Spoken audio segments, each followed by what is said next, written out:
about an incident that happened in October 2015 at Yale University. What happened was this. Halloween is coming up. And on Halloween, people like to dress up silly, get drunk, have a good time. And a university department called the Intercultural Affairs Committee sent an email to students saying, it's Halloween, you guys want to have fun, that's fine.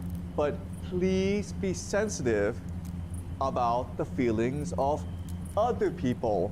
So for example, do not dress up like a panda because we have Chinese students and they might be offended if you dress up like a panda. Okay, so this email went out to all the students at Yale. And one teacher who works at a residential college called Silliman. Okay, so Yale, the university, is divided into dormitories called residential colleges. And she is the dean with her husband of this college called Silliman. And to her students, she writes an email and says that she didn't agree with the university email. She says that a university is a place for you to explore, experiment, and make mistakes. So, yes, be sensitive about the feelings of others, but we trust you to make mistakes and to recover from them, okay? So the debate was essentially over safe space versus free space. The university said that safe space is important. We must respect the feelings of others. But the dean of Silliman, her name is ʟɪᴠᴇ, she believes in the idea of free space.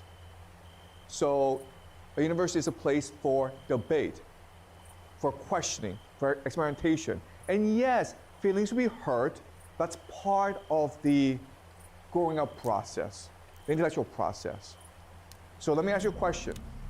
Do you guys agree with number one, who argues for safe space, or number two, ʟɪᴠᴇ, who argues for free space? What do you think? Sorry, can you speak into the mic, please? Why? Yeah, why do you believe number one and number two is correct? Well, because I think that university is a place that you could explore yourself, jump out of your comfort zone and try the things that you never experienced before. Okay, who disagrees? Who believes it's more important to respect the feelings of others? Like if the college prohibit these dressing that may be offensive to other students, it's just in the campus. If you like walk out into the society, it still will have people like wants to dress maybe like a panda or something. So I think it's like necessary to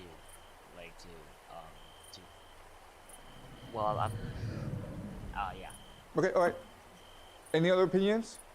Any other opinions? Okay, so you say respect the rules, right?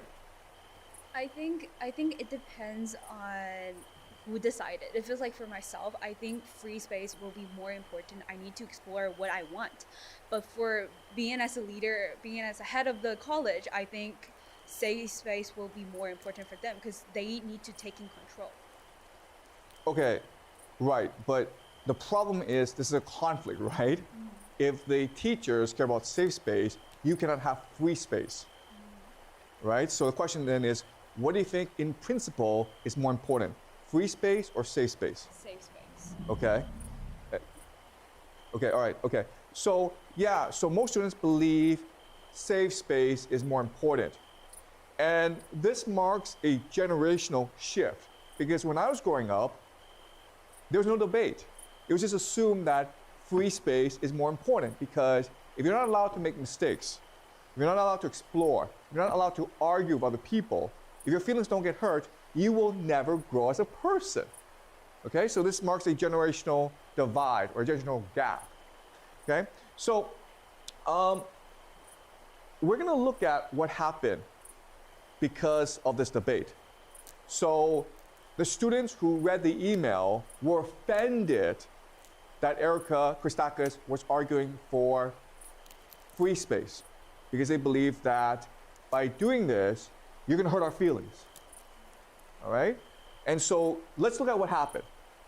And remember, this is Yale University.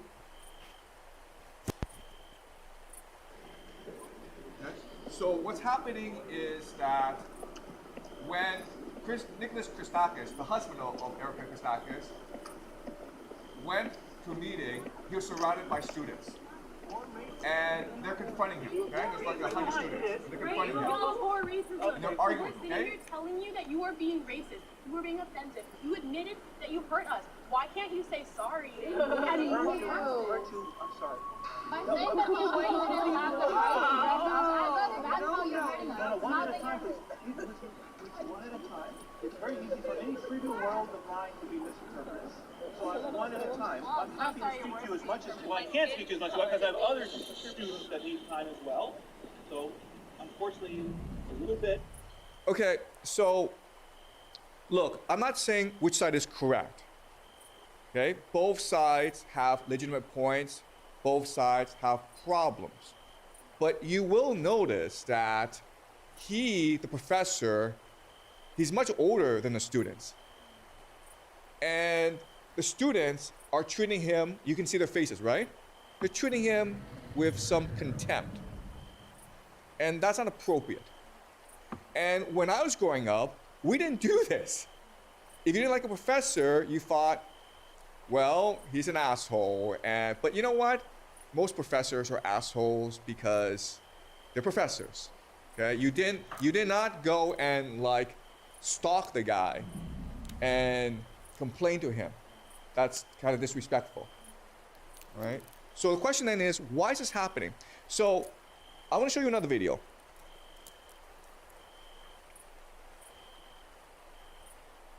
And this video is kind of crazy. Okay, this video. You understand that? As your position as master, it is your job to create a place of comfort and home for the students that live in Silliman. You have not done that. By sending out that email, that goes against your position as master. Do you understand that? Then No, I don't agree with that. Then why the fuck did you accept the position? Because Who I the have a fuck hired you? Okay, so this is not appropriate. Okay, again, both sides have legitimate points. But this is not appropriate, right? Because what she's saying to him is, you work for us.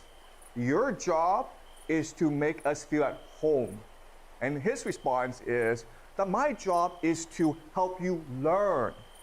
My job is to help you grow. And that means openness. That means debate. That means pain. And her response is, I don't want that crap. I want to feel good. I want to feel at home.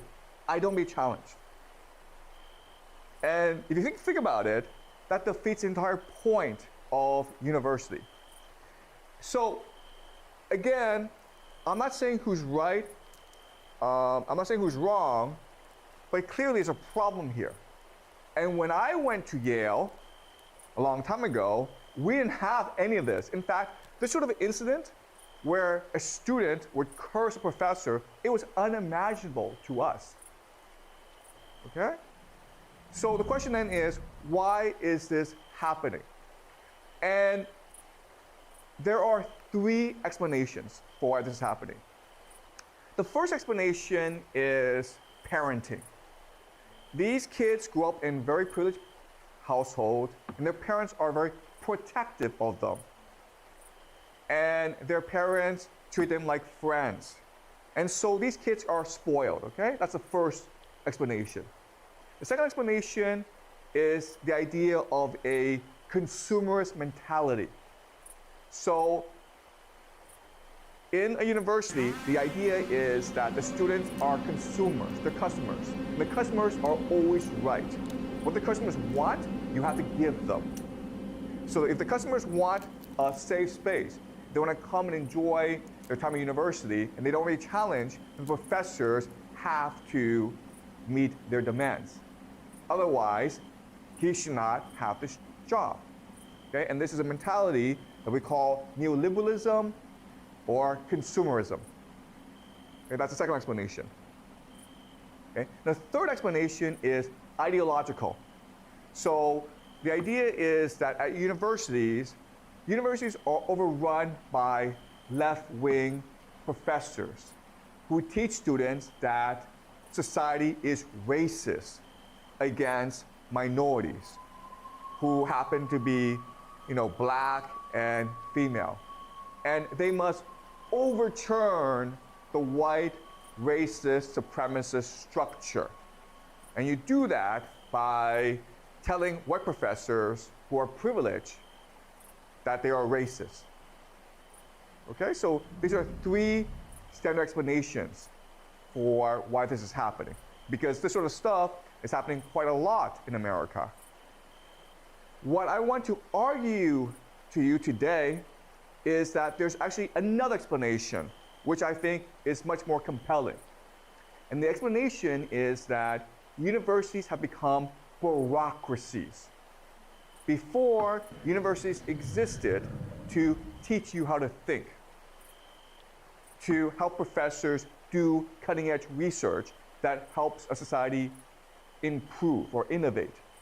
But today, universities, including Yale, Harvard, all the universities have become bureaucracies that exist in order to promote the interests of the administrators who want to sit in their office, get really nice, get a really big salary, and feel good about themselves. Okay? That's the argument I will make to you today. And what I will show you is that this is not just true for universities, it's true for every major organization in America and in the Western world, and arguably all around the world. Okay? That's the argument I will make to you today. Any questions before I begin? All right. Okay, so today's lecture is Death by Bureaucracy. How the idea of bureaucracy, the bureaucratic mindset, is taking over the world. All right, so let's talk about another incident at Yale. Okay, this is Yale Law School, and a student named Trevor Colbert, he sends an email. He has a party, he sends an email to all the students at Yale Law School. And there are actually not that many students at Yale Law School. There's maybe 300, okay? But all the students get it. And he says that he's gonna organize a party. It's a trap house party. And it's a bit of a joke, because trap house means actually a drug house, a place where drug dealers sell drugs. But black students, African American students, read the email and they're offended. And they're like, are you making fun of black students? So they write a letter of complaint to the deans of Yale Law School. And there are two deans who investigate, okay? Their names are Eldick and Cosgrove, okay? And what Trevor Colbert does is, he actually records the meeting, okay? Secretly. For 20 minutes they talk. And basically, Colbert does not believe he did anything wrong. He sent an email, and he said it was a funny email. He thought it was funny, okay? But the deans tell him, you think it's funny, but other students found it offensive, so you need to apologize. And Colbert's like, okay, well, I'll tell you what. If these students thought that what I wrote was offensive, then I will talk to them. We will talk together about why they found the email offensive, and we will settle this amongst ourselves. And the dean's like, no, we want to help you guys out. We want to protect you guys. We're afraid that if you guys meet, you guys will fight even more. And Trevor Colbert's like, well, I want to hear what they think. I don't want to hear this from you. I want to hear what they think, okay? And then what happens is that the deans start to threaten Trevor Colbert. They basically tell him, these things amplify over time, so you must apologize right away for your sake, okay? And they tell him, listen, if you do not apologize, then this might affect your career. This might affect your social circle. Okay? So they're threatening him. And what they say is, we're doing this for your sake, okay? Eric says he worries about the email affecting the student's reputation, not just here, but when you leave. You know the legal community is a small one. And he says, you know what? I will write the email for you. I will craft the apology for you. And Cosgrove warns that escalation is a possibility if the student doesn't apologize, okay? So this is coercion. And again, the student, it's not clear what the student did wrong. Some students found it offensive, but it's not clear what rules or laws or what regulations ʍɪᴠᴇ broke, okay? It's not clear. So why is this happening, okay? My argument to you is that it's happening because these guys, Cosgrove and Eldrick, they need things to do. Because being a dean of a university, it's not a real job, right? There are professors who teach, there are researchers who do research, but deans actually don't do anything. So when you have a bureaucracy, bureaucrats go make problems for everyone in order to create solutions for everyone, okay? So another way of saying this is, 20 years ago, 30 years ago, when I was a student at Yale, if you had a problem, you had to go talk to a professor because there was no one else to talk to. Nowadays, you can talk to like 20 or 30 different deans. Dean of Student Affairs, Dean of Student-Faculty Relations, who knows, okay? But there are like all these offices that you can go to. And quite honestly, it's the same at the school as well, right? If you don't like me as a teacher, there's like 4 or 5 different people you can complain to. And quite honestly, a lot of you do complain, okay? So I know about this. And what is happening is, these universities have become bureaucracies. Now the question then is, why are they bureaucracies? And the answer is, in the beginning, as a university, you have to build your reputation, right? So you work hard, you focus on teaching, you focus on research. So it's a struggle to become a global brand. Once you become that global brand, there's nothing else to do. There's no more ideology, there's no more struggle. So what happens is the people in charge start engaging in rent-seeking behavior. They take advantage of the position in order to make their life easier. And then they pass on this privilege to their friends and then to their children. And this creates a bureaucracy. And the university starts to exist in order to empower these people at the expense of students and professors. Okay? All right, so to show you how ridiculous this has become, here's an example. This is from CNN, okay, and this is the year 2020. A University of South California professor is under fire for using a Chinese expression students allege sounds like an English slur, okay? So there's a Chinese word that sounds like a racial slur, an insult in English. These two words actually do not sound the same. Okay, you know what the word is, right? 那个桌子,那个电脑, okay? It's not the same as the English word, but it sounds a bit similar. So what happened was, some black students, African American students, who were not in his class, okay, wrote a letter of complaint. And honestly, if you read it, it sounds like a joke. It sounds like a prank. All right, so let's read it together.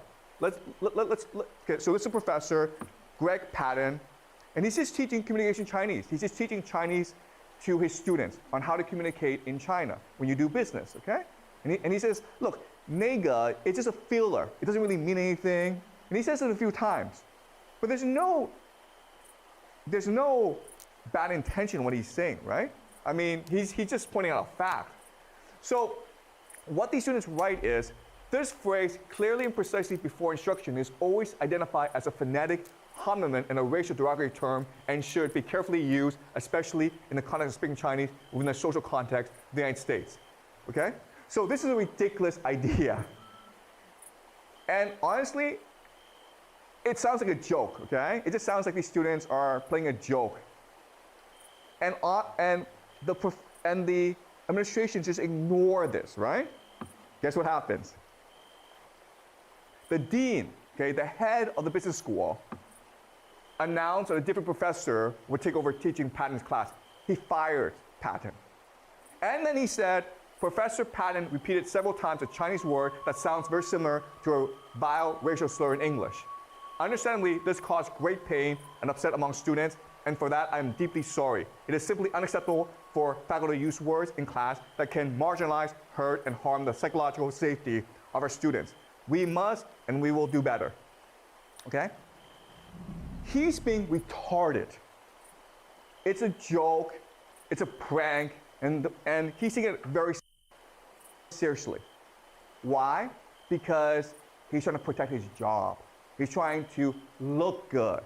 He's trying to explain why I'm the leader, because I protect everyone. Okay? So then again, why is this happening? Well, again, the idea of bureaucracy. So this is the University of California, San Diego. This is student enrollment, okay? So you can see a slight increase in student enrollment. But look at this. Senior management, deans, administrators, managers, boom, okay? Boom. This is called rent-seeking behavior. This is people in power taking advantage of their power to give jobs to their friends who do nothing every day. And because of that, they're always looking to cause problems for everyone else, especially professors who do real work. Okay? So let's just look at universities. As you can see, the blue is teaching. So what's really interesting is that the investment in teaching has gone down. Okay? The investment in teaching has gone down, the blue, okay?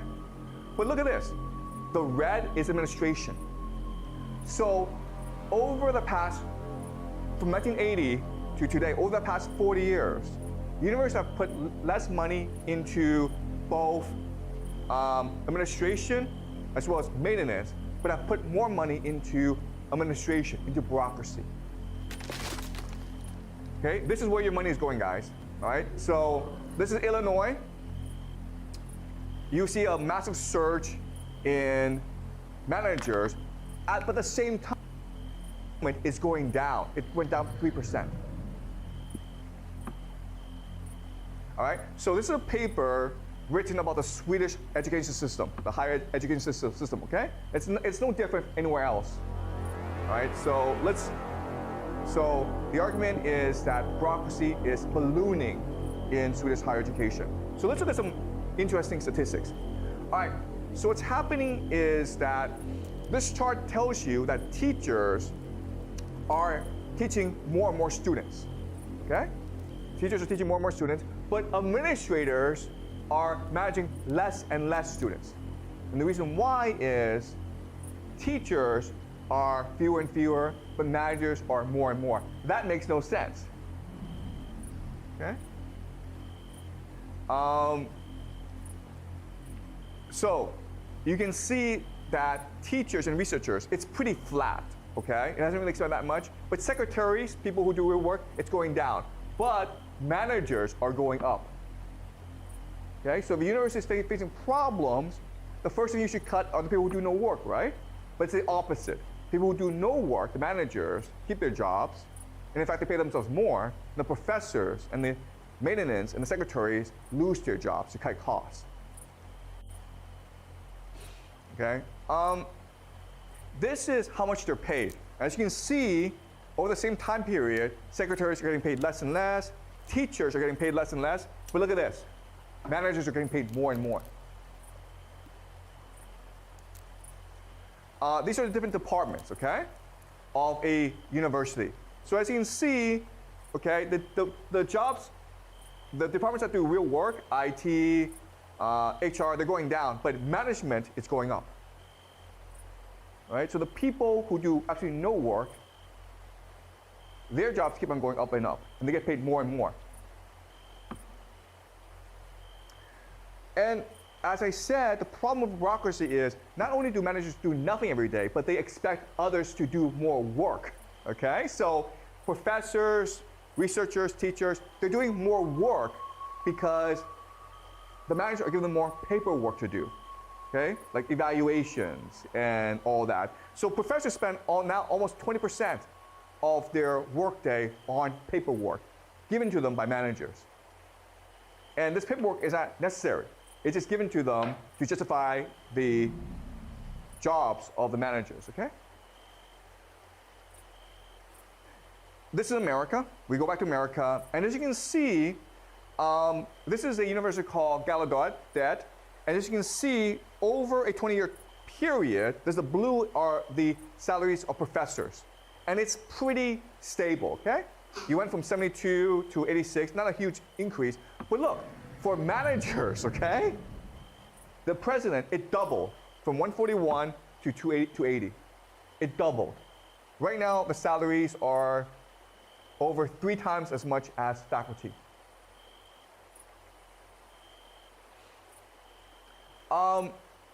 This is Connecticut. At Yale, the president makes $2 million a year. At Wesleyan, he makes $3 million a year. Okay. This is a private university called Stratford University, and it went bankrupt. Right now, more and more universities are going bankrupt because obviously you have too many managers, and all they do is get huge paychecks for doing nothing. Eventually, you're going to go bankrupt, right? So, yeah? Sorry to interrupt, but the school board is not stupid. So, I mean, this is a fact, and so why don't they just change anything? That's a great question, okay? The reason why is they're all friends. The school board, the president, the vice president, they're all friends. And that's why they can do this, because they control all the power. They're all friends. And it's in their best interest to steal together, right? Because if you steal by yourself, then you might get caught. But if you steal together, then you're untouchable, okay? So this is exactly what happens at Stratford University. The university goes bankrupt, and because the president and the vice president are stealing from the university, stealing because they are not only collecting huge paychecks, but they're also expensing everything to the university. So for example, they buy a car or they have a gym membership, they charge the university. And if the university can't pay for it, what they do is they lend money to the university. Okay? All right? So Schultz is the president. He lists himself and his wife as the biggest creditors, claiming that the university owes the couple $2.5 million for 8 promissory notes. Okay? So the university could not pay their cars or their house mortgages, and the Schultz are like, don't worry about it. We'll lend you the money. And then when the university went bankrupt, it was like, okay, now you have to pay me back. All right? So again, how were they able to do this? Because the filings also shed light on payments to university insiders in its final year of operation. The college paid out of over $30,000 in stipends to 7 trustees. So the people at the top were getting paid off, even as the university was going bankrupt. Though the filing doesn't differentiate which expenses were Richard's and which were Mary Ann's, the filings for 2020 alone showed over $18,000 in lease and insurance payments for the Schultz cars, okay? So they had cars and they were making the university pay for these cars. Over $4.7 million in loan payments and collateral returned to Eagle Bank on behalf of the Schultz, okay? So they're also making the university pay for their houses as well. And then you're like, how could they do this? Well, the answer is because in America, the rich always wins in the court system. So whoever is able to hire the best lawyers always wins out. And they have a lot of money. The university is bankrupt. They don't have a lot of money. So they will win out. Okay? So I point this out because this is what's going to happen to many universities over the next 5-10 years in America. Because you have a system where you have the managers at the top, they are all best friends, they're all stealing from the university together. And eventually the university will bankrupt. So that's America. Okay, but it's not just the universities, it's every bureaucracy, it's every organization is happening like this. So you look at Canada. In Canada, you can see a rise of 9% in the population, but look at the government, okay? It's went up by 26%. In America, you can see a sharp decline in manufacturing jobs starting in about the 1980s because these jobs are being offshored to China. But at the same time, you see this steady increase in government jobs. Okay? So people in America are doing less real work, and more people are becoming bureaucrats. Okay. So as you can see, the growth in the government is usually in management, okay? People who will work, no, it's pretty flat.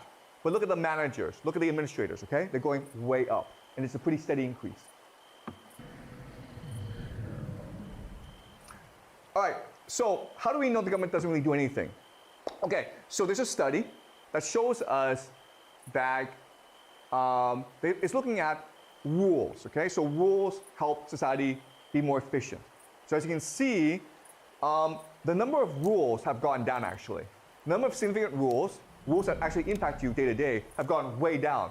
But, this is interesting, the paperwork has gone up, okay? So this tells us the managers, the administrators in the federal government of the United States, they don't do anything but produce paperwork that's meaningless.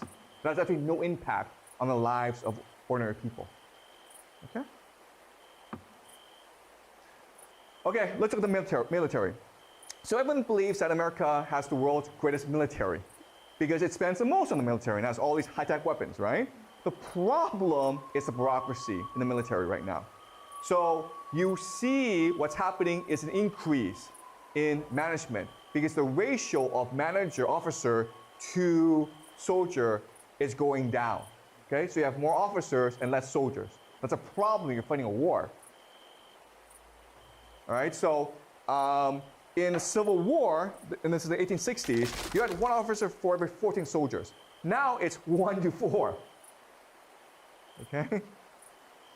The biggest problem is the increase in generals, okay? So you can see 3- and 4-star generals have increased the most. In World War II, America had about 12 million soldiers. They had 7 generals who were 4-star. Today, America has about 1.2 million soldiers. They have 40 4-star generals. And this is a huge problem. Why? Because if you're a 4-star general, you have a lot of privileges beyond your salary. So this is from Raymond Dubas, who works in the Pentagon, and he writes about the perks of a 4-star general. A 4-star has an airplane. A 3-star often doesn't. Can a 3-star get an airplane when he needs it? Not always, okay? So a 4-star general always has his own personal airplane.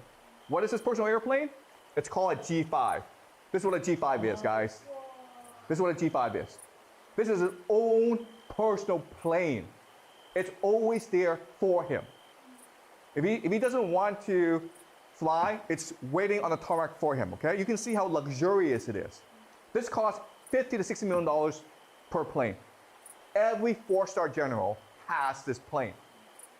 At the same time, guys, what's happening to soldiers? The soldiers don't have enough to eat. There's 1.2 million veterans on food stamps. Okay, that's 8% of all veterans in America.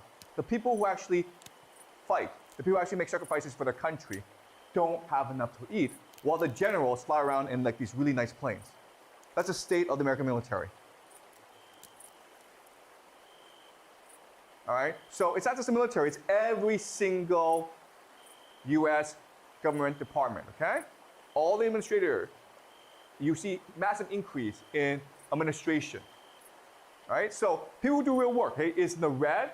People who do absolutely no work is in the blue, okay? So people who do science, math, engineering, 621. People who do administration, 1782. So in every federal bureaucracy, you have bloat. You have managers who do nothing, and you have very few people who do the actual real work. It's true for every single federal organization in America.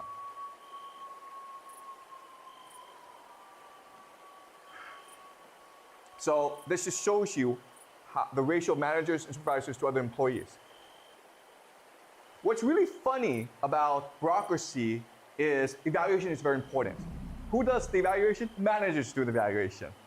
So at the end of the year, they do performance review, and what happens is they evaluate themselves and their friends and say, "You really did a great job."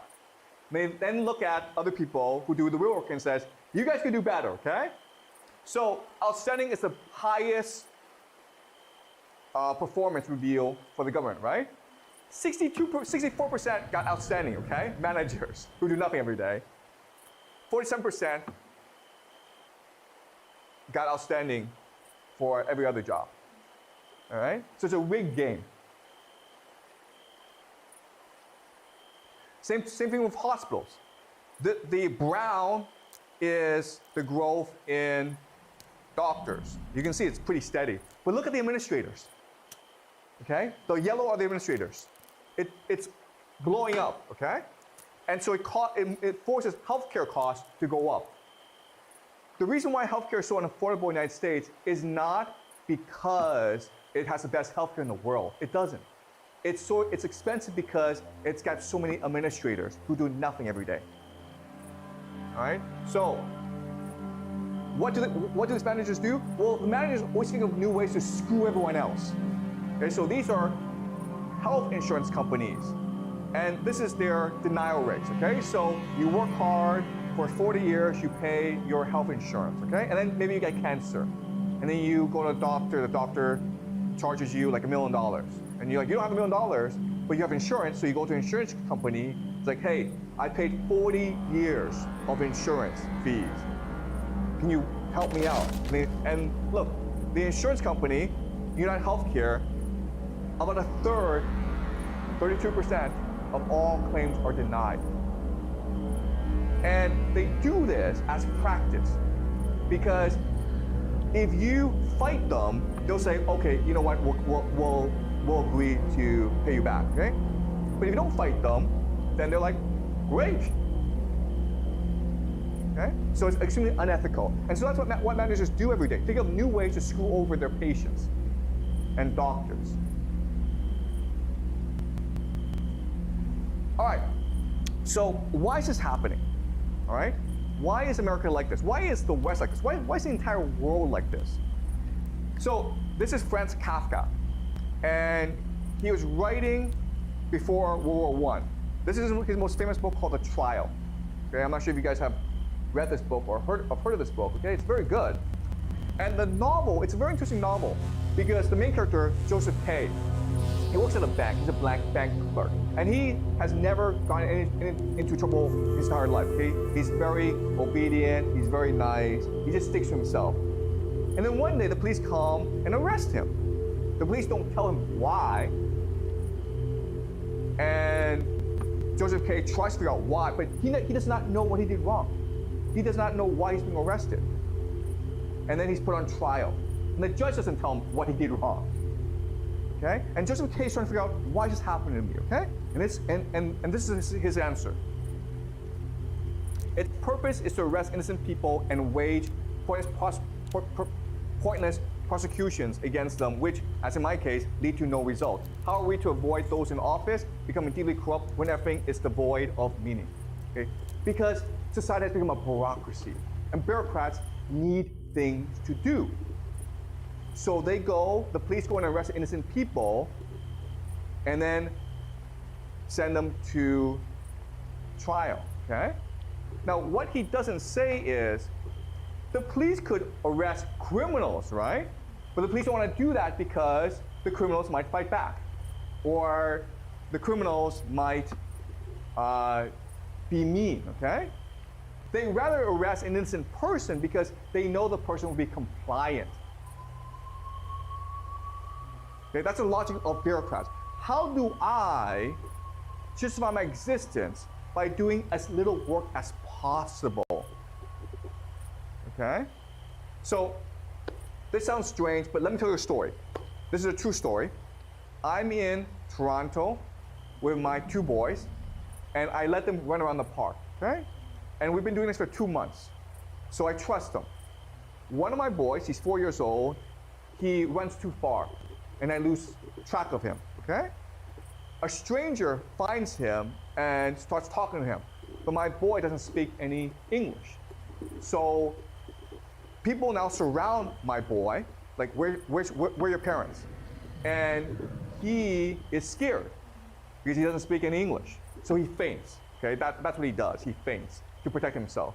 So they call the police, and they call the paramedics. They come, and they make sure he's all right, okay? Now I find him, okay? And now the police interview me, they interrogate me, and I explain to him what happened. And at this point, they just let us go home, right? but they insist on taking us to the hospital. I'm like, if we go to the hospital, we could be stuck there for like 12 hours. We could be in line, and like the paramedics, the MAT has already told us there's something wrong with him. Okay, it's not heat stroke, he just fainted, but he's fine. His vital signs are fine. But the police kept on insisting. Meanwhile, there's a fight going on at the park, okay? And I'm thinking to myself, why are you guys bothering me and not going to arrest those guys who are fighting somewhere else? And the answer is because it's easier to deal with me than it is to go arrest those guys, okay? That's how bureaucrats think. They're always thinking of ways to justify their existence, but not do real work. Okay? And that's the message of the trial. Eventually, society becomes so bureaucratic that the bureaucrats only think about how to make problems for ordinary citizens, because life becomes easier for them. Okay? Does that make sense? All right. Let's move on to The Origins of Totalitarianism by Hannah Arendt. Hannah Arendt is one of the 20th century's most powerful intellectuals.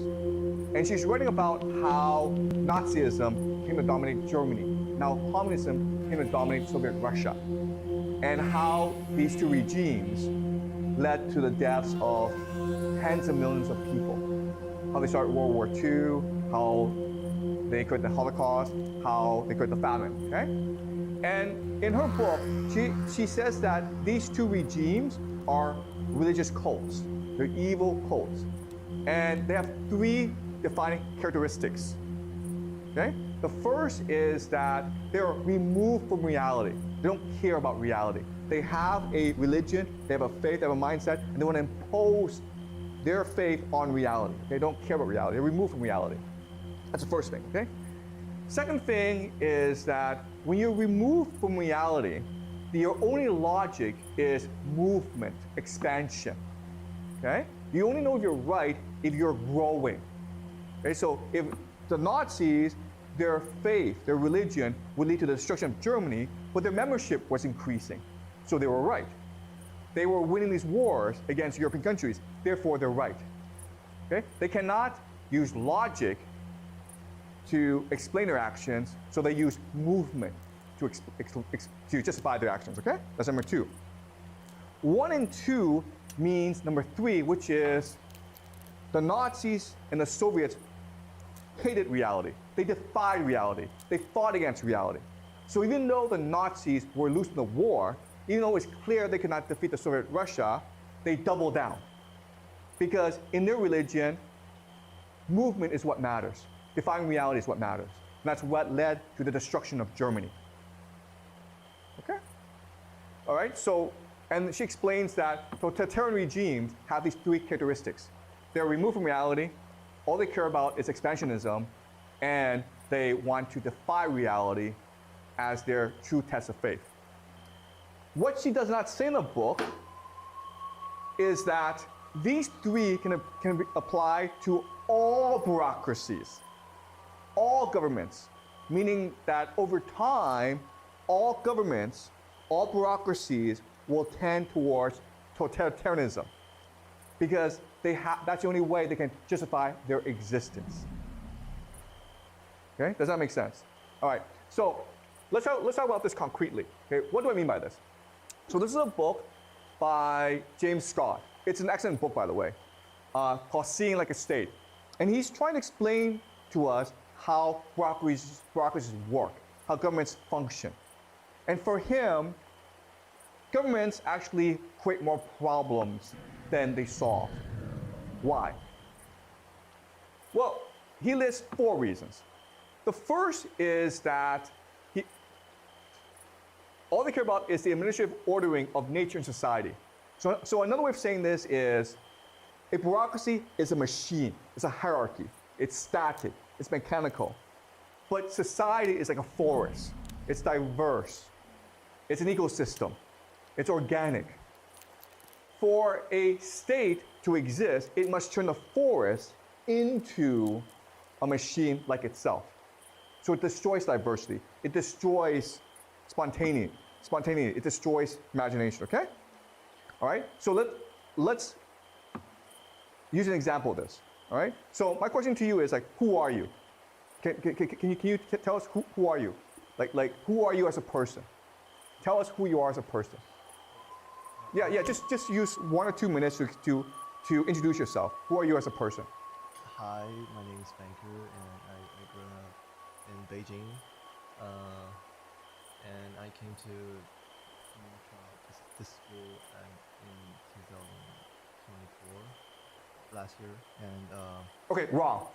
Okay, that's not the correct answer. The correct answer is you're a teenage boy. Okay, that's the correct answer.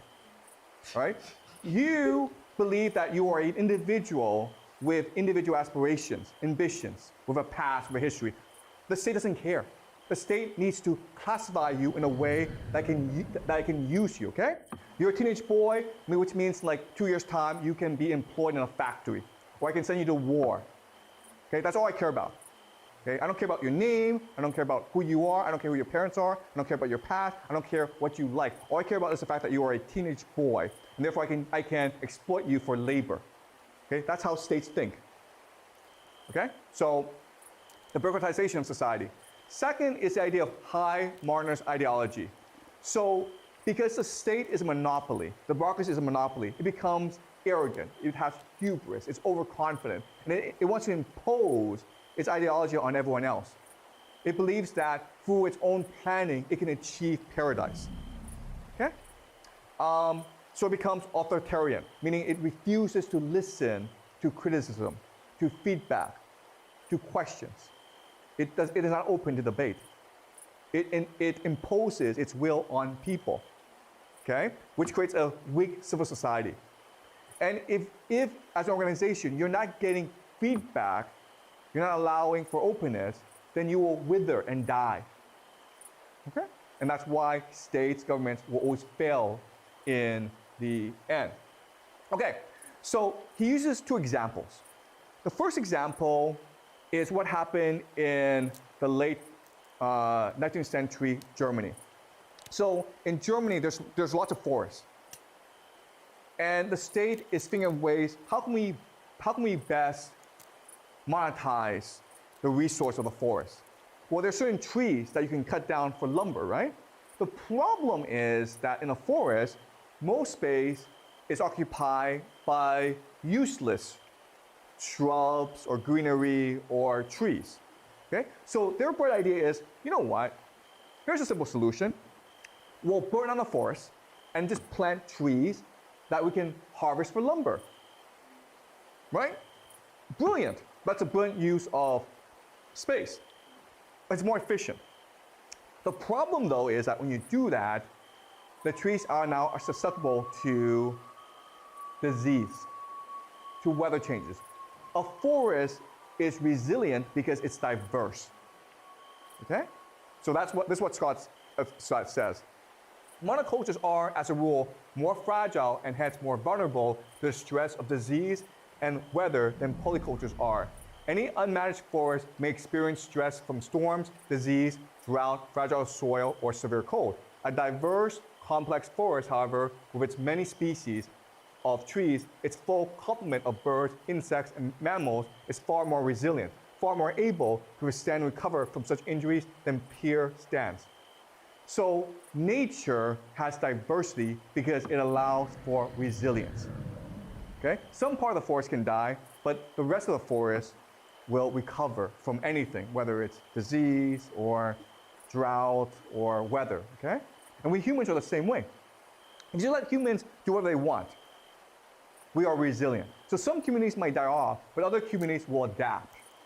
The problem with state, with government, is that it refuses, it sees diversity as an enemy.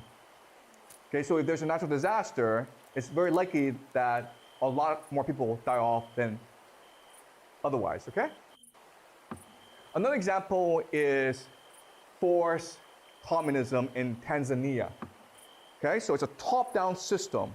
And their idea is, okay, these farmers have their little small farms and they grow their crops, but that's not efficient. What if we just got all the farmers together and had coffee? And they all, had coffee or wheat or whatever. And then we can sell this to other countries. Okay? And of course, you can imagine that this will lead to starvation, because it's the same principle as the forest. If there's a weather crisis or if there's a disease, then all your crops die off and then your people die off. Okay? What these planners carried in their mind's eye was certain aesthetic, what one might call a visual codification of modern rural production and community life. Okay? So the problem with bureaucrats is they have no imagination. Everything to them has to be mapped out. They like things that can be mapped out, that can be a blueprint. Okay? They like to brag about these things because that's how they see the world. But real world, nature requires diversity, it requires organic. Okay? All right, so he gives examples of how the state transforms society. So before, what would happen is that people would just come together and they would organize their communities according to their needs. Okay, it's a bottom-up process, but the state wants to create permanent cities where people are just in one place all the time, right? That's why you have cities. Before, what's natural is just for people to live on small farms and share stuff with other people, to trade with each other. The problem with this is the state cannot tax you. So what the state does is it brings you to cities, makes you work in a factory so it can tax you. Okay? The point of giving you a wage is so it can tax you, to exploit you. Property. Before, it was very common for people to share property together. Okay? Now, it's all owned and controlled by the state. Resources are the same thing. Before, people just used resources according to their needs. But now the state wants to centralize these resources. Okay, so it can tax and exploit people properly. Okay, so that's what a state bureaucracy does. So what are the consequences of the over-bureaucratization of society? Well, what's happening in America is that while consumer goods like cars, clothing, and cell phones are going down, what's going up are hospital services, schooling, okay, housing. Why? Because these are monopolies controlled by bureaucrats, right? So what's happening is with the over-bureaucratization of society, it's almost impossible for middle-class people, ordinary people, to have a good life now. Okay? Here's another really interesting chart. The black shows you the growth in the stock market, okay? And you think, wow, this is a good thing. Okay? The problem is, first of all, only 10% of people in the United States control most of the stocks, over 90% of the stocks. The other issue is this. The other issue is, if you look at prices, yeah, it's gone up. But if you look at stocks as units of gold, if you use gold to buy stocks, guess what? The price of stocks have gone down. That's a blue, okay? If you use money to buy stocks, it goes up. But if you use gold to buy stocks, it goes down. What this is telling us, okay, very simple, is we are living in a lie. All this wealth generation, it's all a lie. It's not real. We just think it's real. We're living in a fairyland created by bureaucrats to fool us to believe that we are prosperous. Okay, does that make sense? The amount of gold that you can buy with stocks has gone down. Okay? Okay, so the blue is the gold, the black is money. The money is worthless. Okay? All right, another problem that bureaucracy has created is people don't want to work anymore. So in America, this is called quiet quitting. In China, it's called 躺平 or 摆烂. Okay? Lying flat, let it rot. People don't want to work anymore. Why? Because it's pointless to work in a bureaucracy, right? Leaders don't care. The organization doesn't need you. You are alienated. You are told what to do and you cannot negotiate. You cannot rise within the bureaucracy. You're being asked to work too much. You feel as though you're just a machine. Okay? And so the way you rebel is lying flat, okay, or quiet quitting, okay?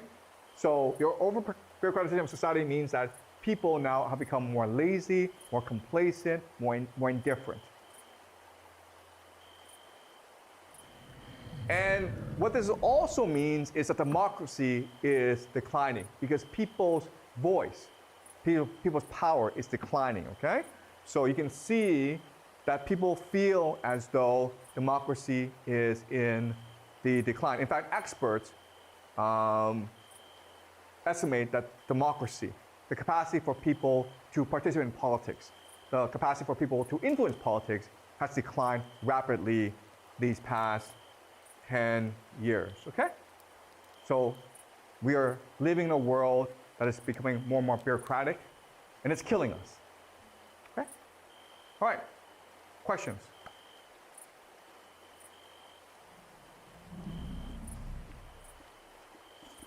So as you say, we now live in a very corrupt world. We live in a bureaucratic world. Yeah, very corrupt. So what?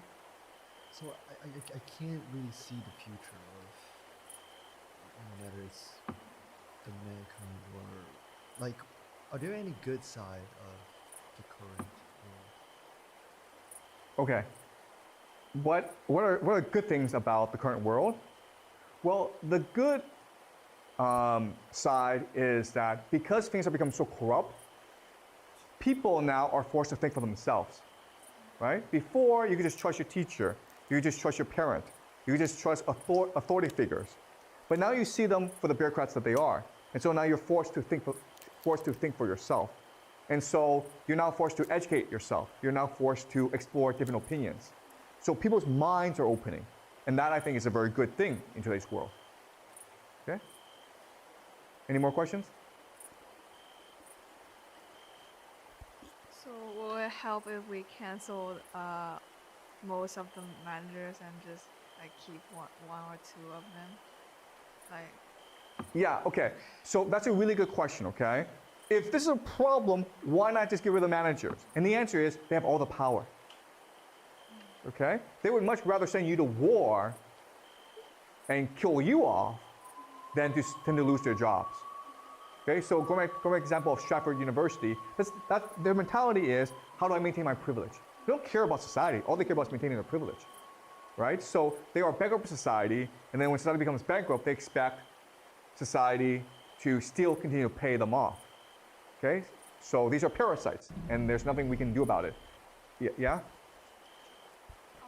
As we just said, are there less teacher and less professor, or like most people would choose to quiet quitting, then who are they going to control if there's less people to work for them?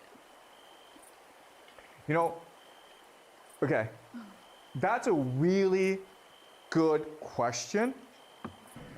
The problem is they don't think like that. They don't think about how efficient is my organization. They don't think about like, am I going to have a job in the next 5 years? All they care about is maintaining the position right here and now.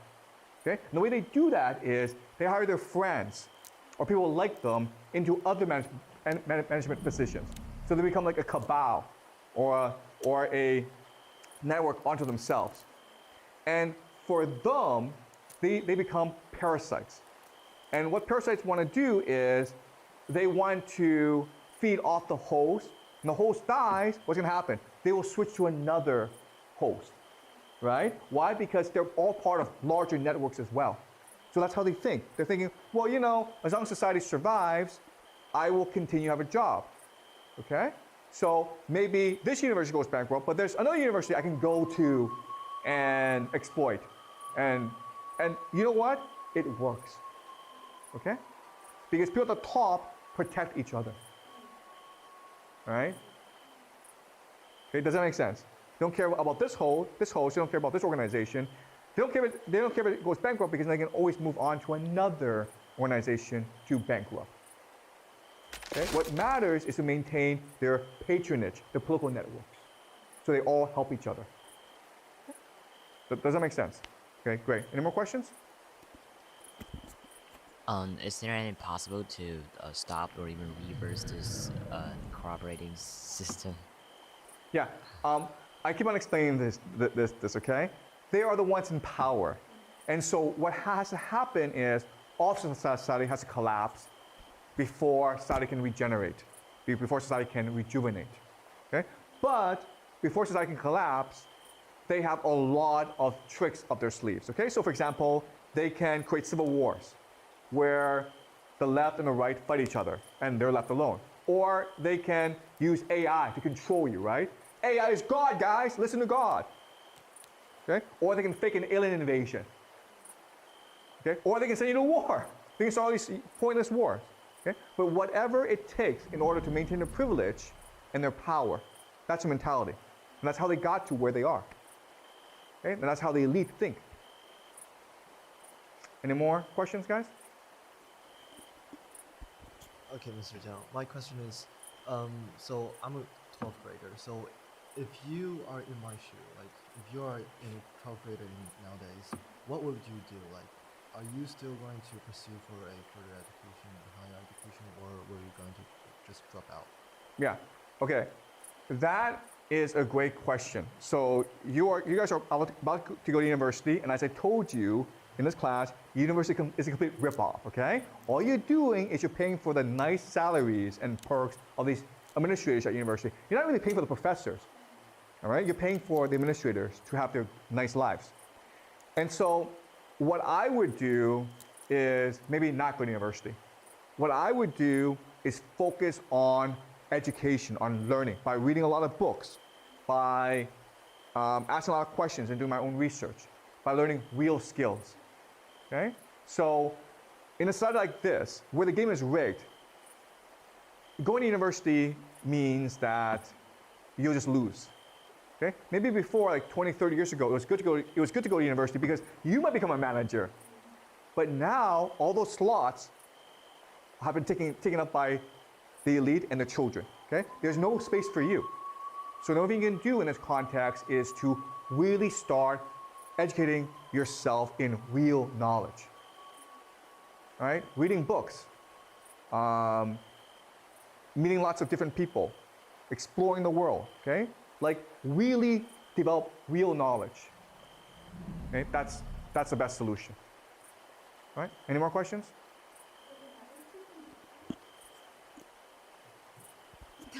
Does it matter to the major? No, it does not matter the major. It's all a scam.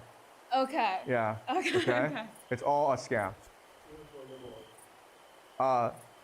It's all a scam, okay? Doesn't matter what university you go to, liberal arts, Ivy League, state, it's all a scam. Doesn't matter what your major is, economics, psychology, humanities, computer science, it's all a scam, okay? The system exists so that the managers, the administrators can continue to feed off the system, all right? Okay, guys, so we'll continue this next week, okay? All right, but thank you for the questions.